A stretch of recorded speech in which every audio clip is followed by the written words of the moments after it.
திருச்சி மாவட்டம் மண்ணச்சநல்லூர் சட்டமன்ற தொகுதியில் இருக்கக்கூடிய வெங்கங்குடிங்கிற ஊராட்சி. இந்த ஊராட்சியில் இந்த அடிப்பம்பு வந்து ரொம்ப பழுதடைஞ்சிருக்கு. இந்த இடத்துல ஒரு மினி டேங்க் கட்டி கொடுங்க அப்படின்னு சொல்லி பல முறை கேட்டு இந்த நடவடிக்கை இல்லை. அந்த இந்த அடிப்பைப்பு பார்த்திங்கன்னா ரொம்ப ரிப்பேராக இருக்குது.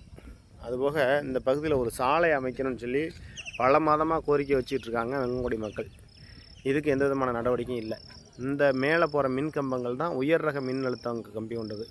இந்த கம்பி விழுந்து ஆடு மாடு எல்லாம் இறந்து போயிருக்கு. பல விபத்துகள் நடந்திருக்கு. இங்கே இருக்கக்கூடிய மண்ணச்சநல்லூர் பிடிஓக்கிட்டலாம் எந்த விதமான ஒரு மனு கொடுத்தாலும் நடவடிக்கை எடுக்கிறதில்ல. ஊழல், முறைகேடு, கொள்ளையடிக்கிறதுல தான் இந்த அரசாங்க அதிகாரிகள் குறியாக இருக்கிறார்கள் இல்லையா. இந்த பகுதியில் தார் சாலை அமைக்கணும், இந்த மின்கம்பங்களை மாற்றி இந்த பக்கம் வைக்கணும், உயர் ரக மின் அழுத்தம் கொண்ட கம்பிகள் போகுது அப்படின்னு நம்ம மனு கொடுத்தோம்னா எந்த நடவடிக்கையும் இல்லை. ஊழல், முறைகேடு செய்து கொள்ளையடித்து அந்த கொளுத்த பன்றிகளாக இருக்கணும்னு நினைக்கிறாங்களே தவிர இந்த மக்களுடைய கோரிக்கைகளை யாரும் இதுவரையிலும் நிறைவேற்ற முன்வரவில்லை. திருச்சி மாவட்ட ஆட்சியர் இதில் கவனம் செலுத்தி நடவடிக்கை எடுக்க வேண்டும் என்பது தான் இந்த பொதுமக்களுடைய கோரிக்கையாக இருக்குது.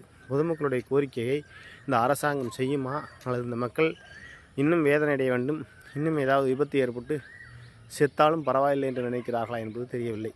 இப்படிக்கு வெங்கங்குடி கிராம பொதுமக்கள்.